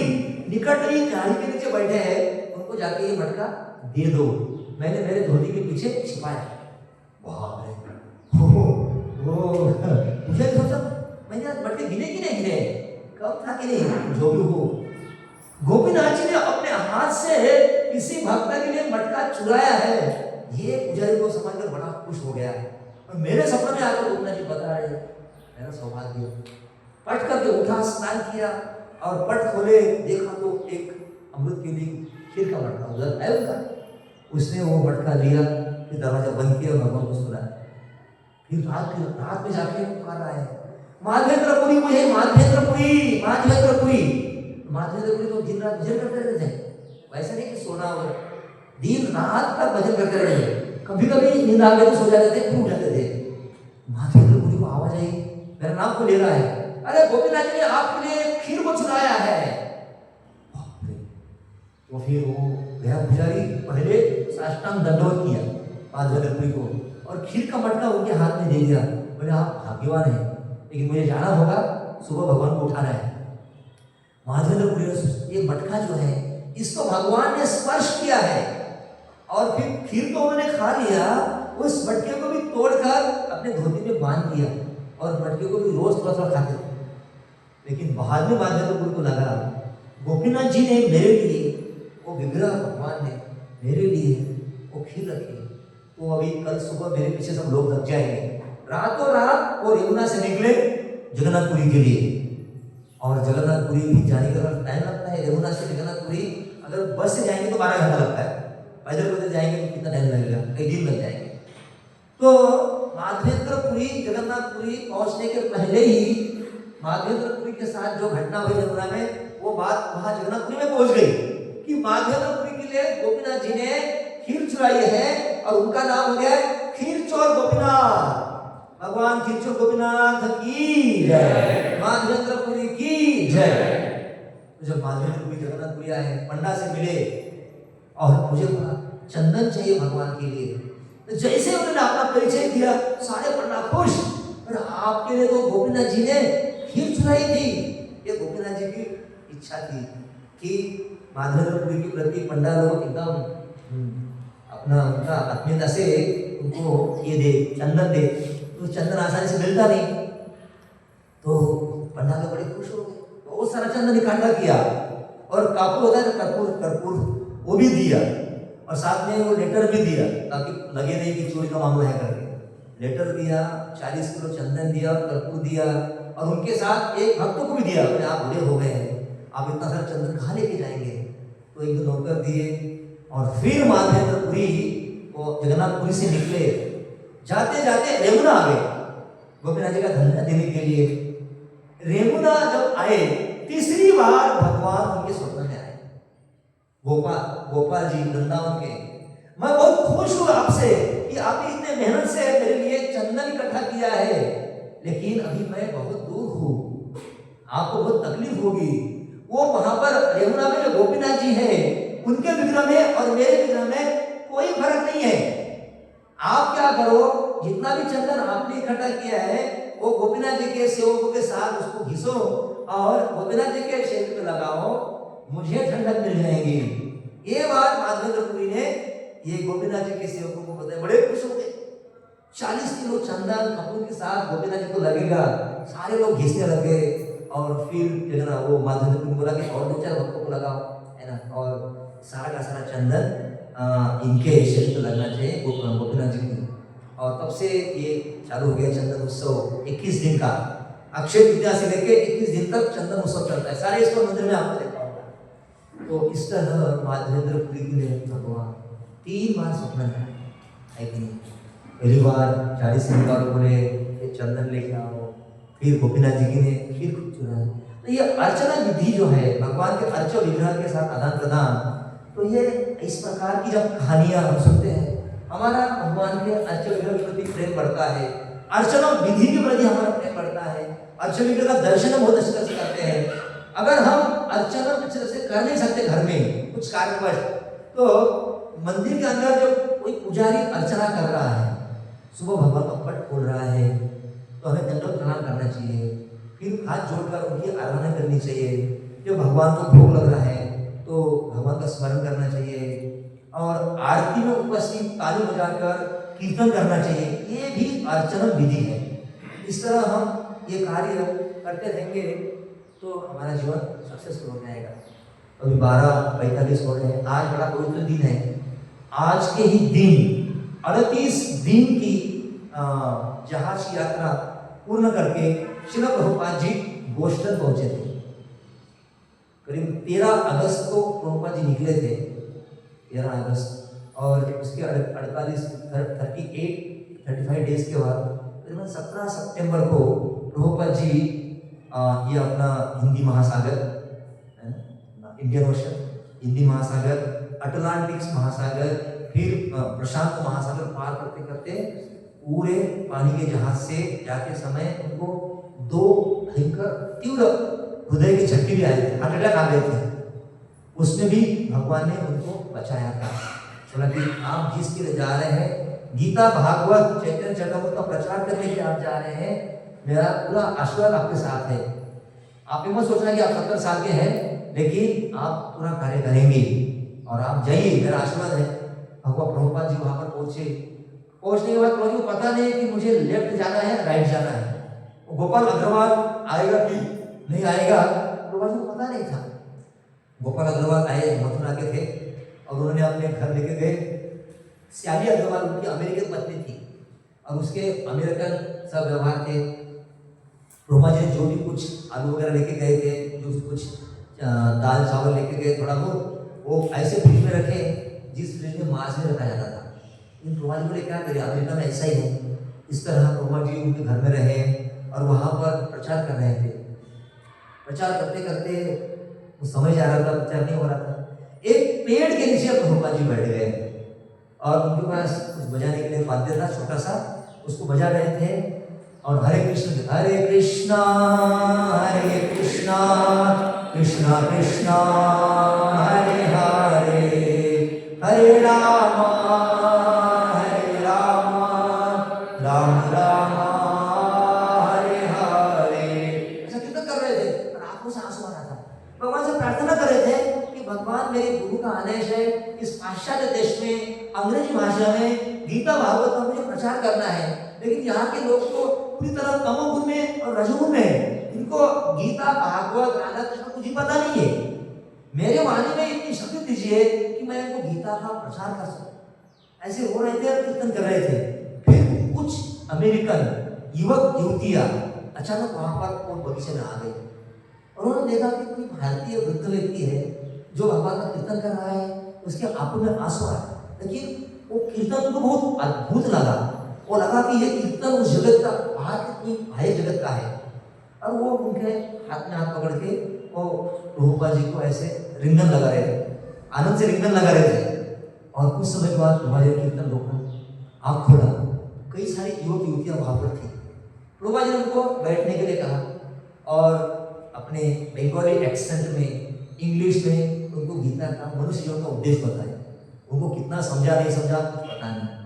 प्रभुपाद जी बोले, बाजू में एक मेरा नेशनल गिफ्ट शॉप है, मेरा शॉप है तो छोटा वो स्टोर फ्रंट है, वहाँ पर मैं रहता हूँ, और हफ्ते में 3 दिन मैं गीता की कक्षा वहाँ पे लेता हूँ, आप लोग वहाँ पर आइए। उनको लगा अच्छा है, स्वामी जी भारत से आए हैं, जाके देखते हैं। उनको इधर भी प्रभुपाद जी का जो पूरा प्रवचन दिया था 10 मिनट, वो अच्छा लगा। फिर उसमें से कुछ श्रद्धावान युवक युवतियाँ स्वामी जी के प्रवचन सुनने के लिए जा रहे थे। प्रभुपाद जी उनके लिए कचौरी, समोसा, रसगुल्ला, रबड़ी, ये सब चीजें बना देते थे। सब्जी, रोटी, पूरी, जो भी उनको डोनेशन मिलता था बना देते, और उनको बिठा के खिला देते। उनको तो बैठ के खाने की आदत नहीं थी, वो लोग तो कुर्सी पर बैठ के कांटा चम्मच से खाने वाले हैं। लेकिन प्रभुपाद जी ने उनको नीचे बिठा कर हाथ से खाने की विधि सिखाई। तो जैसे जैसे बैठते थे और आधा आधा छोड़ भी देते थे, उनके लिए सब नया था, सब चप्पा पूरी चावल नया था, तो खाते थे। प्रभुपाद जी सब उठाते थे, प्लेट को धोते थे, फिर वो लोग आते थे, वो खिलाते थे। इस तरह उनमें रुचि जागरूक हुई, धीरे धीरे भक्त बनने लगे। फिर प्रभुपाद जी ने उनको किसी को लंदन भेजा, किसी को फ्रांस भेजा, पेरिस, अलग अलग जगह भेजा। और इस तरह जुलाई 1966 में श्रील प्रभुपाद जी ने इस्कॉन संस्था की स्थापना की, तो international society for Krishna consciousness. तो उसमें से कुछ शिष्य बोल रहे थे, स्वामी जी हम तो केवल अमेरिका में हैं, आप इतने वृद्ध है, पता नहीं हम अमेरिका से बाहर जाएंगे कि नहीं। प्रभुपाद जी बोले चिंता मत करना, मैं देख रहा हूँ कि हमारी संस्था पूरे विश्व में फैलने वाली है। अमेरिका से वो यूरोप जाएगी, यूरोप से हम लोग फिर एशिया जाएंगे, भारत में, फिर हम अफ्रीका जाएंगे, ऑस्ट्रेलिया जाएंगे, न्यूजीलैंड जाएंगे, सब जगह जाकर संस्था फैलेगी, चिंता मत करो, केवल आप मेरा साथ दे दो। उन लोगों को अच्छा लगा, स्वामी जी बोल रहे हैं संपूर्ण विश्व में संस्था फैलेगी, और वैसे ही हुआ। तो भक्त लंदन गए, वहां पर सक्सेस मिला, वो लोग पेरिस में गए, उनको भी सक्सेस मिला। प्रभुपाद जी ने लंदन में राधा कृष्ण के विग्रह स्थापित किए, उनका नाम दिया श्री श्री राधा लंदनेश्वर। लंदनेश्वर, पेरिस में उन्होंने राधा कृष्ण की स्थापना की, उसका नाम दिया राधा पेरिसेश्वर, ताकि उनको लगे लंदनेश्वर क्या है, पेरिसेश्वर क्या है। प्रभुपाद बड़े अद्भुत थे। और इस तरह करते करते 1971 में प्रभुपाद भारत में आए और पूरे भारत में प्रचार किया। इस तरह ये संस्था पूरे आज विश्व में फैल रही है, बढ़ रही है ना। और उनके तहत चैतन्य महाप्रभु की भविष्यवाणी थी, पृथ्वी के आचे नगरा विग्राम सर्वत्र प्रचार होने वाला नाम। इसलिए पुणे के कोने कोने में जा रही है, अभी बावधान में आई। पहले तो तारापुर रोड में थी, उसके बाद निगड़ी में, उसके बाद अभी हमारा उधर क्या उसको बोलते हैं MBCC जो कातरज, और अभी बावधान में है BCC विशाल नगर और हिंजवाड़ी, बानेर और पिपली कालेवाड़ी, और जगह अभी सत्संग चल रहे हैं। एक संडे के दिन कितने सत्संग होते रहते हैं। तो इस तरह आप लोग यहाँ पर आते रहिए, यहाँ पर भी धीरे धीरे सेंटर बन जाएगा। आप लोगों के पास भी छोटे विग्रह भी आ जाएंगे, आपको भी अर्चना की विधि में सेवा करने का मौका मिलेगा, है ना।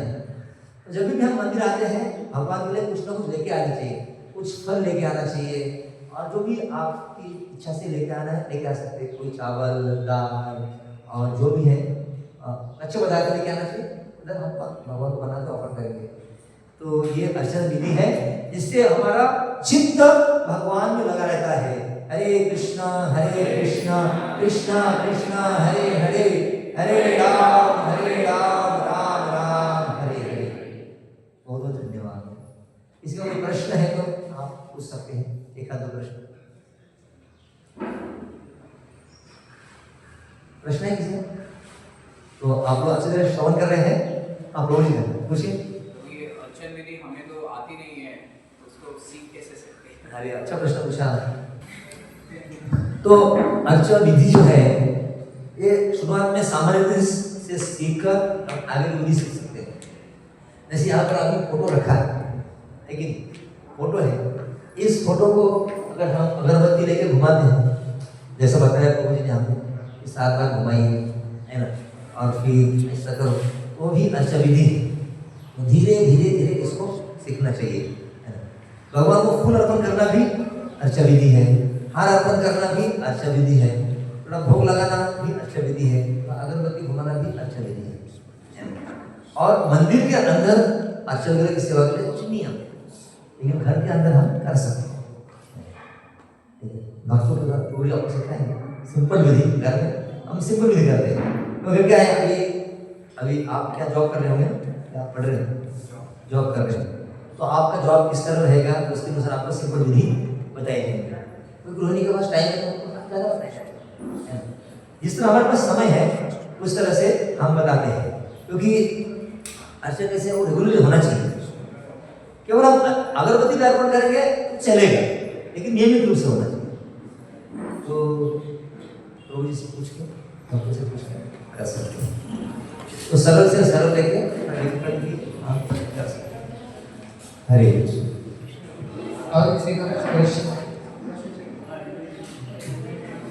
किस माताओं को प्रश्न है? वाली नहीं ना, सब समझ गया आपको, आप घर में कर ही रहे हैं, अच्छा है।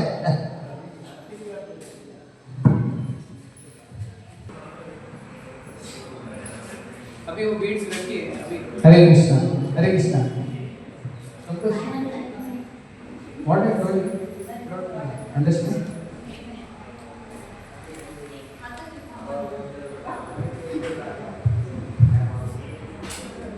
सभी बोलिए हरे कृष्णा, हरे कृष्णा, कृष्णा कृष्णा, हरे हरे, हरे राम, हरे राम, राम राम, हरे हरे।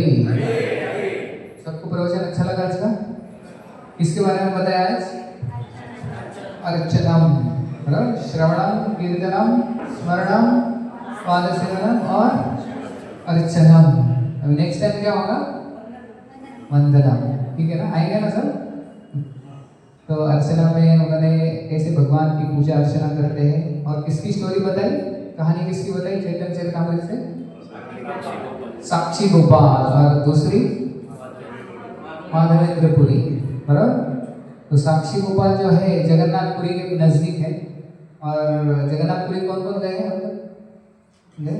बहुत कम लोग गए हैं, लेकिन हम सोच रहे हैं कि बाबूलाल की एक यात्रा निकालेंगे जगन्नाथपुरी। महावीर प्रभु भी आएंगे हमारे साथ। उन्होंने कहा जगन्नाथपुरी की यात्रा से साक्षी गोपाल का दर्शन। यस, तो नेक्स्ट यात्रा जगन्नाथपुरी होगी, आपको हम बताएंगे। कितने जन आना चाहते हैं जगन्नाथपुरी? आना चाहते हैं सर? अरे वाह, अभी सभी बोल रहे हैं, लेकिन बाद में बोलेंगे नहीं नहीं, बहुत धूप रहती है, बहुत ठंडी रहती है, बहुत बारिश होती है। ये तीन ही सीजन होते हैं। इसके अलावा कुछ होता नहीं। ठीक है। और तो इस बार का जो प्रसादम है वो स्पॉन्सर किया है मीरा शर्मा माता जी दे पेरेंट्स, उनके जो पेरेंट्स हैं उनके स्मरणार्थ, तो उनको हम निवेदन करते हैं। और दक्षिश जिसका ये प्रभु जी से गिफ्ट,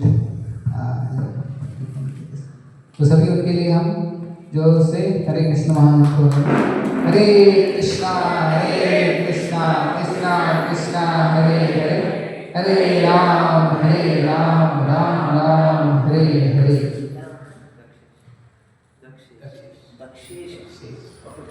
तो किसी को अगर प्रसादन करना, स्पॉन्सरशिप करना है तो वहाँ पे टेबल पे आप कर सकते हैं। हरि बोल, हरे कृष्णा। तो अगर जिसको भी कुछ प्रसाद स्पॉन्सरशिप करना है नेक्स्ट संडे के लिए, तो आप टेबल पे वहाँ पे